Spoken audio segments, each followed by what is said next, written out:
Listen, stay with us. Don't go because your fellow stars are trooping through. The big winner of the night is here. Hey, KiDi. Minister Joe. Charlie, congrats, man. Thank you. Oh, don't know what you. In what way? Interviewing These people are selling me. What is this? Learn languages. Please. You can continue. Yeah, fine. Oh yeah. Okay, man, we go my next week. This week, hot here. Yeah, he's also continuing. Congratulations. Yeah, listen, the whole country is excited because KiDi walked away with 5 gongs, right? Yeah. 5 on the night, and of course the big one. Nice. I was privileged to award him with one of them for Afropop. And that was after he had come up and instead of saying I'll be back this time around, he said it's in God's hand. It's in the hands of God. It's in the hands of God. That was so cute. And then of course God showed his hand. And later he spoke to me and was like, "You actually be back." Tell us how it feels. It must be exhilarating. Yeah, it's surreal, man. I'm still. It's been like 2 days, and the adrenaline is still rushing through my blood. It's still, crazy to see that I came so close and then came back and then actually did it. Yeah. And I'm super humbled by it. I'm super grateful, super excited. All the emotions are going through me right now. Yeah. Do you feel it? Do you feel like you've just stepped up another level? Do you feel like between Saturday morning and Sunday morning, something has changed? Yeah, yesterday's price is not today's price. That's just what it is. The art taxes. But as artists, we always want to increase our value, grow in value. So Saturday was just one of those, increase in value. It's just gingers me, go back to the studio, work harder, push harder, and the world is within your reach. You had a good year. Thank you. I mean, touch it. Yeah. Touch it. Honestly, I'm shocked at some of the places I've heard it. Yeah. Let me ask you that. Where is the most shocking place that you have seen or heard your songs? Now none of them is being shocking me anymore. When I started, the first big shock was when the song entered India. Yes. I was like, India. Wow. I saw like their celebrities, their TV stars, I was like, oh, okay. Now we are in business, It's as an artist, when you see these things, it's crazy. Yeah. Say you just go into the studio and maybe spend like 2-3 hours making a song, and the song is traveling everywhere in the world. It's just humbling to see. I want more of that. Yeah. And I mean, let's talk about that time, those 3 hours you spent, or 2-3 hours you spent in the studio making Touch It. Like, did you know at the time, like when you were coming up with lines like "shut up" and "bend over"? Did you know that these were iconic lines you were creating? Live, you can never know. As artists, we were just in the studio to create art. I mean, after I made the song, I won't lie to you, I sat back and laughed a bit because I was like, what am I singing about? Like, shut up and Benoit, what is this? And even among my team, I was like, hey, KiDi. They were really surprised, like, hey, from don't me where you should now shut up and bend over. So there was a little bit of, are we sure? It's like, you know what? Art in its purest form will be appreciated. So we put it out, and it's crazy to see what the song has gone to do. And Charlie, more to come. Once it went out, was there criticism? Oh, plenty. I was at a point where even like, hey, the pushback was, we come from a society where we're a bit, certain things are not very accepted. Like, why is this young boy telling us to shut up and bend over? It's a bit disrespectful. Even on my social media, I used to get like threats from feminists. Like, yeah, this guy is disrespectful. Nobody should pay attention to the song. People make articles that this song is derogatory. Nobody should be listening to it. So I was like, hey, Charlie, this song that I made was just like, it was fun. It wasn't like I was trying to. And Charlie, when God say go, there go. Yeah. Sometimes music is just. I think we overthink music. Music sometimes is just a vibe to bring out. And I'm happy with how some people received it. For some people, it's just shut up, and it's like a dance to themselves. It's not even about somebody instructing you or being disrespectful. So yeah. And of course, then the remix fever started. I heard the one with Tiger. Really, really cool. Thank you. This is the second time that a song of yours has attracted global attention, and you've had American artists jumping on it. Let me ask you, after the first one, when Teddy Riley did the remix. Did you then decide that perhaps you should aim at these audiences as well? Did you then consciously decide to make songs that will appeal globally? So before Say Cheese, right? It was when I went into the studio, the mindset I had was, okay, I get them, I'm talented, let me just make a good song. And then Say Cheese happened, and I was like, okay, this is the beginning of something amazing. So after that, now when I go into the studio, now I'm not thinking of, first I just used to think of my Ghanaian, you know, and I'm not just thinking about, I'm thinking about them, I'm thinking about the person in Nigeria, I'm thinking of the person in South Africa, I'm thinking of the person in America. So I'm making music with all of these people in mind. So I might bring my tree and all of that, but I'll still bring something that I know that they can hear and understand and vibe to. So these are the little ingredients that I put in the music now. Yeah. He's Artist of the Year at the VGMAs 2022. He's our guest. He's your guest. He'll be answering the questions on your mind right here on the Super Morning Show. But the more you hear him, the more you want to hear his music. Let's do that.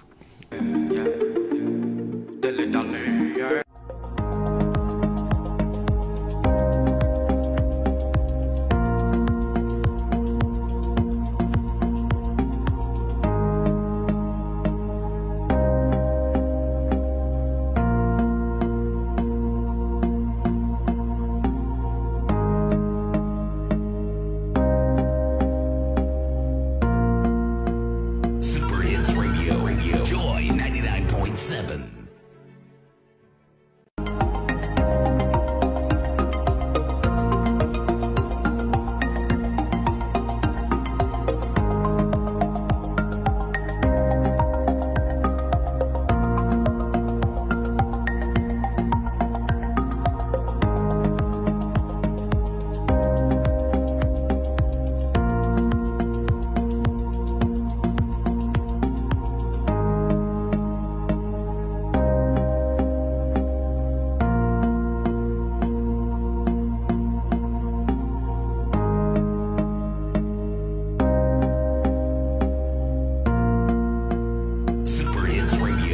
Joy 99.7.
sort of world pop, flavor to KiDi's music. And he's explained, right, that now he's pandering to the world audience, not just the local one.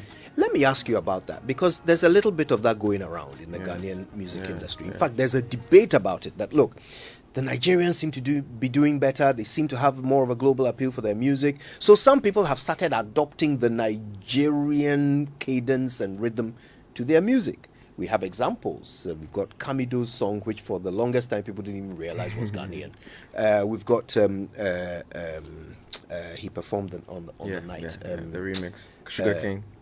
That's right. And I'm even thinking about the other gentleman, Kelvin Boy. Kelvin Boy. That's Down right. Flat. Down Flat. So, what do you think about that? This idea that let's just borrow what is working, and I always say that a little healthy competition is always good. You know, everybody needs certain people in their life to keep them on your toes.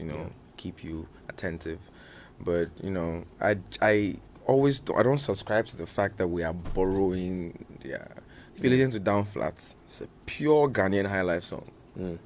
You want to talk something? No, go continue. Down Flat is Jama. When you hear the boop, boop, boop, that's like Insurance high life. So I don't subscribe to the fact that it sounds Nigerian at all. But the artist himself claims that he was, if he said it, then who am I? Okay, that one. That one. But right now the internet has opened the world. You can be in your corner making music from your small bedroom, and the music will travel. So it's more about people's minds opening. It's not about borrowing sounds here and there, but it's about people's minds opening to making music that will reach out, not just in Ghana, but beyond the shores of Ghana. Does language matter? And that's another conversation. Okay. Yeah, it's a very big conversation. Yes, the conversation now is a lot of us sing in our local languages, and that is unable to take us there. Because even though, the argument has been that the Yusu Ndus and Co sang in their local languages and got out there, today we've seen people singing in Pidgin, singing in English to get to the international market. Does it matter the language in which you sing? This question, you have to look at it from 2 points of view. We have the art answer, and we have the business answer, the marketing answer. From an art point of view, language doesn't matter, because, Charlie, we sing some songs we don't know what they sing, but it's spiritual. Then it's like, hey, what is this thing you don't know? But it sounds nice. There's so many songs that we've heard that we have no idea what the language even is, but we're still singing. And then from a business point of view, I think I want people to understand what I'm saying. So there is that thing where it's like the language doesn't matter, but it does matter, because somebody might like a song, a spiritual, don't understand, but they would have actually loved it more if they could understand what you actually said or what you meant in the song. So there is no right answer if language matters or not. Sometimes don't try to over scrutinize art. Just go with the flow. Be spiritual, and it will touch. If it's authentic, it will touch who it's meant to touch. But KiDi, from 30 billion, say you love me, you always try to put English in there. And so, whoever listens to it, and I remember having a conversation with you some years ago and talking about when Davido had 30 billion and just, did the song, did a remix, said he wanted to do a remix of it. You've been, adding English to it all the time. I just want to understand, what influences your decision to always add English to your song? That's what I'm saying. From the art point of view, if your art direction, you're in a studio and it comes as English, then do it like that. But what I'm saying is, don't over scrutinize your art and say maybe you've gotten a sweet melody or sweet lyric in Chi, but you want to translate into English by force because you are thinking, I want people to understand. No, if it comes in English, let the music flow, let the art flow. Because again, more songs we like a perfect example is Famiya's Praise. Most part of the song is Chi, but I know people from outside, when they hear the song, something about the song speaks to them. So they come, what does this song mean? And I translate it to them, but they don't understand Chi, but the song speaks to them spiritually. You get me? So if you look at it from the art point of view, go with the art. But if it comes, and inspiration comes in English, that's another plus, because then you have more people understanding what you mean. So your inspiration comes in English most of the time? It comes here most of the time, but not all the time. Yeah. Listen, let me end with this, and it's a question to the two of you, okay, Joe and KiDi. We were debating this earlier. In our view, anything that requires people to vote is an election. And every election requires campaign. So in order to do well at these awards, do you guys campaign, or do you get people to campaign on your behalf to appeal to those who will vote for you to win these awards? Yeah. You campaign, Charlie. Like you said, you've rightly said it. To win anything an election, you need to campaign. So when the nominations are out, you go on your social media, because that's actually one of the most powerful tools we have as artists, Charlie. My guys, my fans, the nominations are out, so these are the short codes, Charlie. If you want me to win, if you think I deserve it, sometimes even if you don't think I deserve it, the crowd votes because we want to take up. You get me? So there's campaign, and it's not just you. You have your whole team who are also like, it's like a flock in a church, like evangelists. Everybody's going out to preach the word about KiDi. KiDi is being nominated, so make sure you vote for him. When we come on radio, we say, Charlie, guys have been nominated, we'll vote for him. So there is campaign happening. So what about the organizers? Do you lobby them? No, I don't. It's crazy that every VGMA night, every single night, when I go on social media, I always see, KiDi, they are winning because Richie is on the board. I feel a lot of things don't hurt me, but I feel like sometimes that statement hurts me because, first of all, it's not true. Secondly, it discredits my hard work as an artist. You're trying to say that all the work I do all day be SoundCloud because Richie did it, but that's what I want. So sometimes that is a bit some way, but we don't have. Sometimes I don't even know who is on the board. Later, somebody will come in after there was like, this person was on the board. I was like, he was. I had no idea. And sometimes I don't even want to. Even on the nights of the show, when people are saying, KiDi, I think you might. I say, don't tell. I don't really want to know. Don't tell me. I want to go into that world with an open mind and enjoy the show. I don't want to create expectations for myself and then bound to be disappointed. Yeah. Joe, I'd love to hear your answer to this. No, I think so too. You normally have to campaign. Sometimes it may not necessarily be you, but your team is on the ground. The same way they do work on your songs and your works. They do same with awards as well, trying for people to get to know about it and also to support you to win. So basically that's it. Yeah, Charlie. Well, listen, you guys and your teams have really performed creditably this year, and you deserve all the awards you've picked up and more. Here's to another successful year. Wishing you all the very best, and let's hope to see more new stuff from the two of you. Thank you. Thank you, Carl. All right. KiDi and Joe Metal, everybody. Listen, there's more to come on the Super Morning Show. Stay with us.